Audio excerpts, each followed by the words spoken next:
माननीय मुख्यमंत्री जी से समय मांगा तो उन्होंने मिलने का समय दिया। हमारे कुछ साथी हाई कोर्ट से लड़ रहे थे भर राजभर जाति को अनुसूचित जनजाति में शामिल कराने का। मैं इसको करीब लगभग 1 साल से अध्ययन कर रहा था। जब 8वीं विधानसभा थी इस उत्तर प्रदेश में, जब 8वीं विधानसभा का गठन हुआ था, उस समय भी एक प्रस्ताव बनाया गया कि केंद्र को भेजा जाए, लेकिन किसी नेता ने साहस नहीं जुटाया कि हम इसको दिल्ली भिजवा दें। फिर उस कागज को मैंने विधानसभा से माननीय प्रदीप दुबे जी से निकलवाया। फिर उसके बाद समय समय पर, शायद याद होगा, जब मैं मिनिस्टर था तो विमुक्ति जाति का प्रमाण पत्र जारी कराने के लिए पूरे प्रदेश में शासनादेश से जारी कराया था। मालूम है कि नहीं मालूम?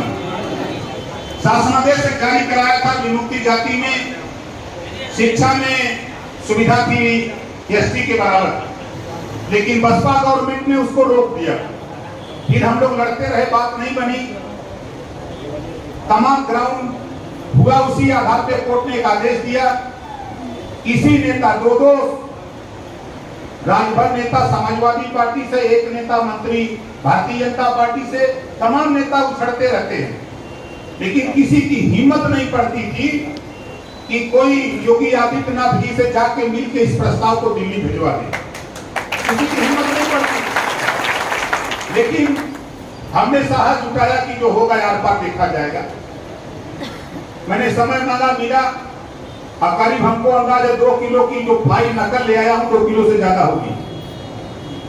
वो फाइल लिया, सारे रिकॉर्ड लिया, लेकर के मैं चला गया। मैं और अरविंद राजभर, प्रमुख सचिव, राष्ट्रीय प्रमुख महासचिव, हम लोग गए। करीब 45 मिनट बातचीत हुई। हमने उनको समझाया, कागज दिया, देखा। उन्होंने अपने प्रमुख सचिव को बुलाया, समाज कल्याण जो प्रमुख सचिव हो उनको बुलवाया, और वहां स्पष्ट कहा कि देखो ये 8वीं विधानसभा, ये 17वीं विधानसभा चल रही है ना। अब सोच लो कि 8वीं विधानसभा का प्रस्ताव नहीं कोई भिजवा पाया, तो हमने कहा कि माननीय आप उत्तर प्रदेश के सीएम हैं, पार्टी अपनी जगह है, हमारा आपका झगड़ा पॉलिटिकल अलग जगह हो सकता है, लेकिन ये समाज हित में आप बताइए, आप क्या राजभर समाज का हित नहीं चाहते हैं? तो मुख्यमंत्री ने कहा कि मैं बिल्कुल चाहता हूं। हमने तो यही कर दीजिए, तब का भी कर फंसा दिए उनको।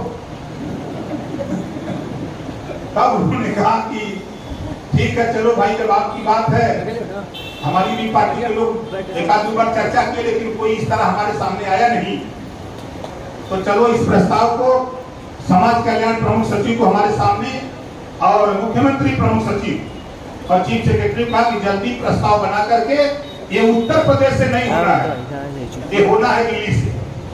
भ्रम में मत रहिएगा। 75 साल की आजादी में 71 साल लगभग होने जा रहा है वोट देते। पहली बार आप लोगों के ताकत के बल पे प्रस्ताव बनवा करके दिल्ली भिजवाने का काम अगर कोई किया तो भारतीय समाज पार्टी के सहयोग से आपको। अब सवाल खड़ा होता है, क्या यहाँ के प्रस्ताव पास होने से हो जाएगा? नहीं होगा।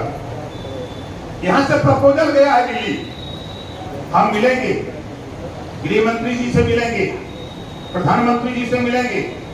हमारा प्रयास जारी रहेगा, हमारा प्रयास जारी रहेगा, लेकिन हम जो सावधान यात्रा निकाल रहे हैं, आप लोग गांव में इस बात को बताओ, ये सावधान यात्रा को ताकत दो, और जब आप ताकत दोगे, इसी ताकत के बल पे कल दिल्ली की पार्लियामेंट में हम 2 सांसद भेजने की तैयारी में हैं।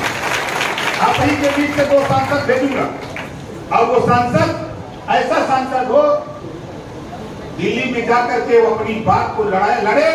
प्रधानमंत्री, गृह मंत्री, समाज कल्याण मंत्री, किसी भी मंत्रालय से जाके मिल करके, लड़ करके सदन से लोकसभा और राज्यसभा से पास कराकर आरटीआई यहाँ पहुंचाने का काम करेगा।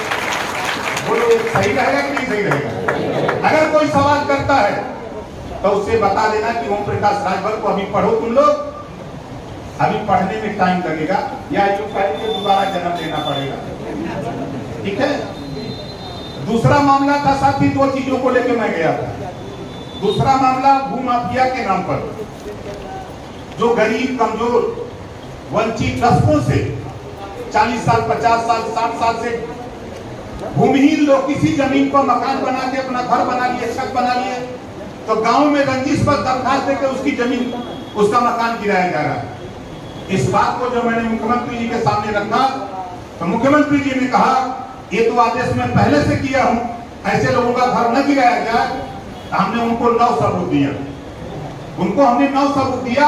एक प्रजापति का था, आपके वर्धा का गिराया गया, जिन्होंने दरखास्त देकर गिरवाया उन्होंने खुद वहां न्यू डालने का काम शुरू कर दिया था। शायद वर्धा के लोगों को पता होगा, है ना मालूम।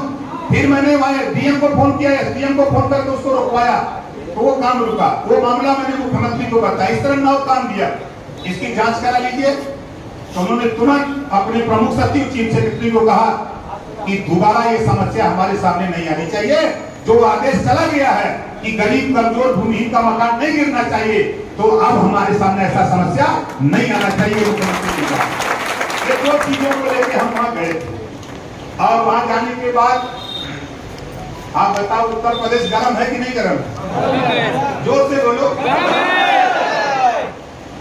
क्यों गर्म है?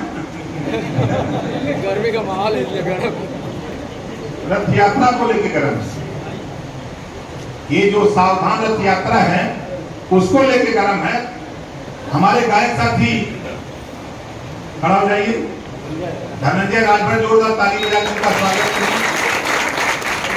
हम अपने गायक साथी जितने हैं सभी लोगों से कहूंगा कि अपने अपने इलाके में, अपने अपने सिस्टम में, चाहे आप परमानेंट रहना चाहो, चाहे एक दिन रहना चाहो, चाहे 2 दिन आप रहो।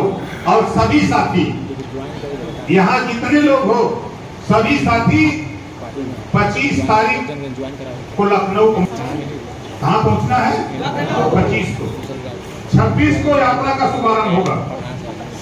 तो लखनऊ में जब आप टोपी लगा करके, साफा लगा के घूमेंगे तो बोलो हलचल होगी कि नहीं होगी? तो वहां अपने